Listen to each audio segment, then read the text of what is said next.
Bonjour, mon nom est Jean-Pierre Goulet et aujourd'hui, le Seigneur m'a demandé de donner un message à l'Église, l'Église de Dieu. Quand je parle de l'Église de Dieu, c'est le grand E, c'est toutes les petites églises locales qui forment la grande Église.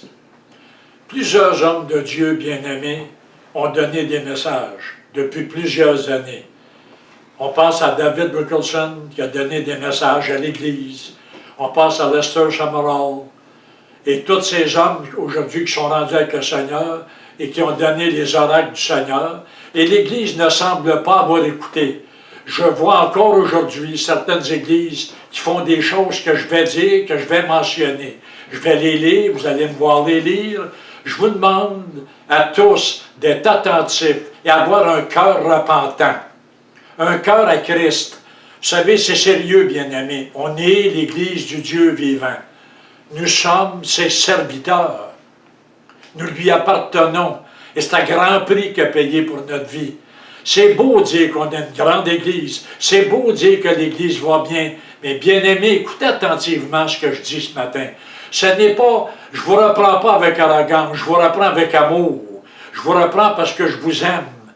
J'ai vu combien d'hommes de Dieu reprendre l'Église, et je vois encore toutes ces folies-là dans l'Église aujourd'hui que je vais maintenant nommer. Si vous vous reconnaissez, soyez sincères envers vous-même si vous ne l'êtes pas envers les autres. Repentez-vous, hommes de Dieu. Et brebis qui écoutez, vérifiez avec la parole ce qui est fait dans vos églises. Ayez du zèle pour Christ et non pas pour les folies que je vois aujourd'hui dans l'Église. La jalousie est dans l'Église. La rivalité est dans l'Église. La compétition, la pensée du monde est rentrée dans l'Église. L'Église pense comme le monde. La psychologie est dans l'Église. Le spectacle. Je vois des spectacles avec de la fumée sur les scènes, avec des lumières tamisées, des lumières qui se promènent de droite à gauche, on se croirait d'un club ou dans un cirque. Bien-aimés, il ne faut pas qu'il en soit ainsi. Je crois qu'il est temps de vous rependre d'agir de même. Vous voulez avoir des gains, vous faites ça comme un spectacle du monde. Il y a certains artistes qui font exactement ce que vous faites. Est-ce que vous m'écoutez quand je parle? Combien d'hommes de Dieu se sont vidés à vous prévenir parce qu'ils vous aimaient? La prospérité, vous parlez de prospérité, vous levez des paniers, vous lancez vos manteaux sur le monde. C'est un blasphème que vous faites là. Vous êtes des money makers, vous êtes des gens cupides, vous trichez le peuple, vous mentez au peuple. Pensée positive est rentrée dans l'Église. On n'est pas au club optimiste, c'est une Église. Vous pensez que parce que vous êtes positif que ça va bien aller demain matin. On est appelé aux tribulations, c'est marqué dans la parole. Le New Age est rentré dans l'Église, bien-aimé. Il est temps que vous écoutiez. Ouvrez vos cœurs ce matin. Vous avez de grosses églises, pleines de monde. Il n'y a pas un mouvement d'esprit dans votre église. Tout est fini. Viens dans notre église, c'est meilleur. C'est un commerce, votre église. Vous devriez dire, viens à mon commerce. La liste est longue. Et j'en passe, les dons sont plus manifestés. Les manifestations d'esprit sont empêchées. Il faut parler à un pasteur ou parler à un homme de Dieu pour donner une parole. Où êtes-vous rendu, Église? Repentez-vous. Il n'y a aucune différence entre le monde et l'Église aujourd'hui. Vous allez à l'Église, vous pensez que vous êtes dans le monde. Vous pensez dans un club. Et aussi, je voudrais vous faire comprendre que la sorcellerie est rentrée dans l'Église. Il y a même des gens qui prient contre l'Église pendant qu'ils sont dans l'Église. Mon Dieu, elle m'a demandé du discernement, Seigneur. Avant de vous donner l'oracle, je veux que vous écoutiez, je vais lire la parole de Dieu. Je parle aux serviteurs de Dieu en ce 17 mars 2019. Il est 1h de l'après-midi. Pouvez-vous écouter attentivement, homme de Dieu, puis cessez de jouer à l'autruche, vous cachez la tête dans le sable, puis tout le monde vous voit. Vous mentez à votre Église, vous mentez à vous-même. Il est temps de repentance. Combien de fois vous avez entendu ce verset-là, 2 Chroniques 7, 14? Si mon peuple, sur qui t'invoqué mon nom, s'humilie, prie, cherche ma face, se détourne de ses mauvaises voies, Église, détourne-toi de tes mauvaises voies, tes spectacles qui puent au nez du Seigneur, des spectacles qui sont sans intelligence. On entend juste des cris de la musique du monde qui saute. Les gens sortent de là plus vite que jamais. Combien de temps cela va durer? Plein d'hommes de Dieu vous ont parlé. Vous avez fait la sorte d'oreille. On va lire, maintenant je vais lire. Je vais lire des passages de la parole. Soyez attentifs, bien-aimés, serviteurs du Dieu vivant. Et comprenez que ce n'est pas moi qui le dis, que c'est la parole qui le dit. Nous avons beaucoup à dire là-dessus. Et des choses difficiles à expliquer. Parce que vous êtes devenus lents à comprendre. C'est votre cas. On est lents à comprendre. Vous avez en effet, depuis longtemps, vous devriez être maître. Vous avez encore besoin qu'on vous enseigne les premiers rudiments des oracles de Dieu. Vous en êtes venus à avoir besoin du lait, non de nourriture solide. Je parle aux serviteurs de Dieu. Vous vous déclarez des docteurs dans la parole, puis vous êtes un tas de niaiseries en avant.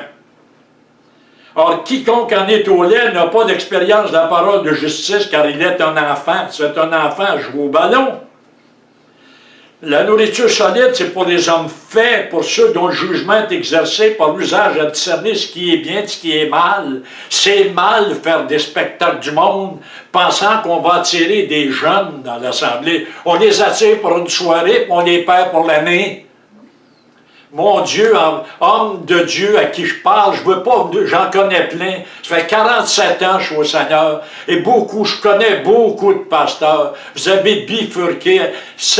Quittez l'orgueil, revenez à l'humilité. 2 Chroniques 7,14 dit, Seigneur, je veux donner maintenant ta saine parole à l'Église. Manifestez les dons, laissez l'Église s'ouvrir, visiter la brebis, l'orphelin.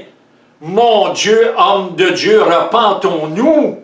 Il est temps, le Seigneur est à la porte. Je vais vous lire un autre verset, bien-aimé.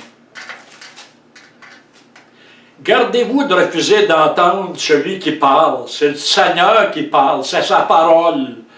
Car si ceux-là n'ont pas échappé, qui refusaient d'entendre celui qui publiait des oracles sur la terre, combien moins échapperons-nous? Si nous nous détournons de celui qui parle du haut des cieux, c'est ce que nous faisons. Lui dont la voix alors ébranlait la terre et maintenant a fait cette promesse une fois encore, j'ai ébranlé non seulement la terre, mais aussi le ciel. Ces mots, une fois encore, indiquent les changements des choses ébranlées, comme étant faites pour un temps, afin que les choses inébranlables subsistent. C'est pourquoi, recevant le royaume inébranlable que nous avons reçu, cessez donc de faire ces stupidités-là qu'on voit continuellement. Mon Dieu Seigneur! C'est pourquoi, recevant le royaume inébranlable, montrons-nous reconnaissants, rendant Dieu un culte qui lui soit agréable, avec piété et crainte. Un culte agréable à Dieu, une bonne odeur au Seigneur. Car notre Dieu est aussi un feu dévorant. N'êtes-vous pas charnel, Église de Dieu? Vous trompez les brebis et vous vous trompez vous-même. Depuis longtemps, l'Église traditionnelle a fui les choses que Dieu demandait. C'est décevant, bien-aimés. Moi, j'espère cet après-midi que vous écoutez avec des cœurs bien disposés, que l'orgueil n'est pas votre cheval de bataille, que vous êtes capable de vous reprendre et dire « C'est vrai que je fais des spectacles dans mon église. C'est vrai que je suis un cupide. C'est vrai que je cherche tout ce qui fait plaisir à la chair et non ce qui fait plaisir au Seigneur. » Celui qui aime la correction, Proverbe 12, 1, je suis certain que vous connaissez la parole, aime la science. Et celui qui aime la réprimande est stupide. À la fin de cette petite oracle que je donne aujourd'hui, parce que je vous aime, mon cœur est tout au Seigneur et j'aime l'Église de Dieu, de toute l'Église de Dieu. Celle qui est née de nouveau, née de l'Esprit, née d'en haut. Je vais vous donner le verset et vous faites ce que vous voulez, bien-aimés. Un homme qui mérite d'être repris et qui redit le coup sera brisé subitement et sans remède. C'est ce que le Seigneur m'a demandé de vous dire. Je vais le relire, que vous compreniez que c'est sérieux ce que je vous dis. Si vous persévérez dans vos spectacles dévergondés, comme je vois, des pasteurs qui sautent sur les gens, en France, au Québec, qui lèvent des paniers d'argent, ils prennent leur manteau, ils font tomber le monde à terre, pensant que c'est l'onction. Vous vous trompez vous-même, personnellement. C'est honteux ce que vous faites. Et soyez sincères, vous avez les poches pleines d'argent, les brebis crient pour en avoir de l'argent. Moi, je vous parle aujourd'hui avec franchise, avec un cœur franc, parce que je vous aime. Et je vais répéter ce que je vous ai dit. Cessez d'agir comme des insensés. Cessez d'agir envers les brebis comme des loups. En faisant ceci, vous devenez des loups, des mercenaires. Un homme qui mérite d'être repi et qui redit le coup sera subitement brisé et sans remède. C'est des paroles que le Seigneur m'a données, que vous soyez bénis, que le Seigneur vous garde. Je prie pour qu'il vous garde. Je vous aime de tout mon cœur, Église. Soyez attentifs à ce que le Seigneur vous dit aujourd'hui. Amen.